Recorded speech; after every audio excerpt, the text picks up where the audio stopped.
Et on va remettre un autre prix décerné par le jury. C'est le prix du club amateur de l'année. Alors pour cela, on appelle un grand champion aquitain. Il est originaire de Bergerac. Encore un beau palmarès. Et oui, encore un beau palmarès. Pour Michel Andrieux. Michel, rejoignez-nous sur scène.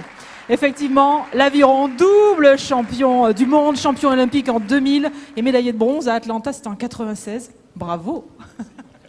Merci, bonsoir à tous.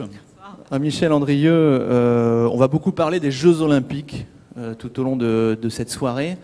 Un mot sur la performance de l'aviron français aux Jeux Olympiques. Il y a quand même eu un peu de déception. Oui, on espérait un peu plus de médailles parce que chaque jeu, on revenait avec 3 ou 4 médailles. Cette année, on est revenu avec une seule. Mais il faut dire que, notamment pour un Aquitain qui était en finale, et malheureusement pour lui, ça s'est un peu mal passé. Stani Delair. Voilà, il a fait 4e. Mais voilà, on a un réservoir, on a des bons rameurs en Aquitain, on a Julien Després de l'aviron bayonnais, on a Benjamin Long de Bordeaux, Stanislas Delair de Bergerac. On a 3 Aquitains pour les futures Olympiades, donc on peut dormir tranquille. Ouais, pas de souci à se faire donc. Optimiste, oui. On va ouvrir cette enveloppe pour connaître le nom du lauréat du club amateur de l'année. Hop, excusez-moi. C'est pas grave. Alors, c'est le rugby club de Lons. Les rugby women de Lons. Elles sont championnes de France. Championnes de France du top 10, c'est-à-dire l'élite, en fait le top 14 chez les garçons.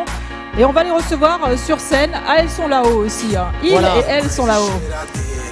Alors, nous rejoignent sur scène Maïtena Choubourou, Lise Haricastre, Mélanie Busque, l'entraîneur Paul Dolly et le président Jean-Claude Lalanne. Donc une bonne partie de cette équipe de Lons qui nous rejoint sur cette scène du pôle culturel du Marsan. Bonsoir à tous, venez, rapprochez-vous. Mettez-vous à côté. Bonsoir à tous. Félicitations à tous et toutes. Ouh, il y a des éclopés dans l'équipe.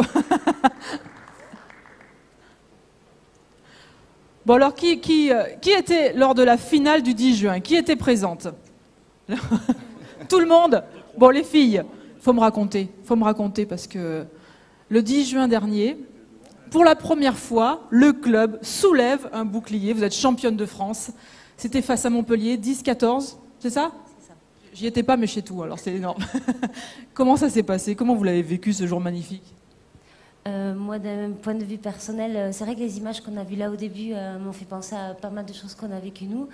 Tout ce qui a été entrepris par le club, les supporters, et des émotions qu'on ne s'attend pas forcément à vivre avec le sport, surtout à un niveau amateur. On y passe beaucoup de nos temps, de nos journées, et là, c'est la récompense ultime.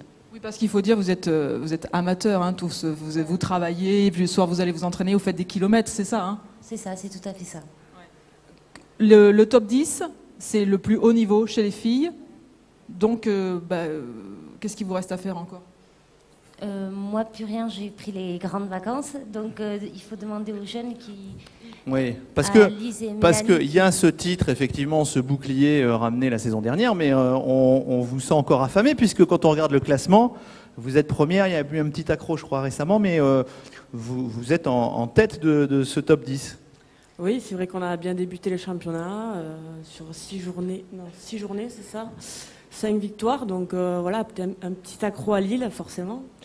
Mais oui, on a un titre à défendre, on a un rang à... Enfin voilà, il faut qu'on montre qu'on n'est pas championne de France pour rien et qu'on fera tout pour le redevenir encore cette année. En tout cas, c'est parti sur les chapeaux de roue, donc, ouais, pour le RC Lens. Elle porte haut les couleurs du rugby béarnais, les filles. Ah ben oui, bien sûr. Elle les porte sur toute la France, puisque les déplacements sont très longs, peut-être beaucoup plus longs que en Pro D2 ou en Top 14, puisqu'on va à Lille, Caen, Rennes, Grenoble, puis Paris 2-3 fois, et ensuite dans le sud, Montpellier, Perpignan, Toulouse, Saint-Orens. Les voyages... Et Bordeaux, mais Bordeaux c'est à côté, lorsqu'on va à Lille. Et les voyages forment la jeunesse. Voilà, exactement. Les voyages forment la Michel jeunesse. peut peut-être remettre ce fameux prix, cette victoire à l'une des filles. À la capitaine. Capitaine. Allez, On les applaudit très fort, les filles du RC Lons. Merci. On voulait juste rajouter un tout petit mot. Oui, bonsoir. Je voudrais juste, pour placer un petit peu la performance de ces filles, le top 10 et le top 14 masculin. Il faut s'imaginer que dans le top 14 masculin, Agen serait champion de France en battant un samedi Toulon et le samedi suivant Toulouse. Voilà ce que ces filles ont réalisé la saison passée. Ça parle un peu plus, je pense. Ça parle, oui. Voilà, ça parle un peu plus. Voilà. Oui, c'est pas mal. Merci, donc on les applaudit encore plus. Pas mal. Et peut-être un mot aussi, Delphine, pour saluer le deuxième club qui est monté quand même cette saison dans ce top 10, c'est le Stade Bordelais. Les donc, filles, voilà, les filles du Stade Bordelais. Les Lyonnes du Stade Deux Bordelais. clubs aquitains désormais dans ce top 10. C'est pas mal. On a dit qu'il y avait 5 clubs en top 14 chez les garçons. Les filles se défendent bien. C'est bien. On les applaudit. Merci beaucoup, mesdemoiselles et messieurs. Et continuez, hein. Il faut le doubler cette année. Je vous souhaite à tous de passer une bonne semaine. Je vous donne rendez-vous vendredi prochain.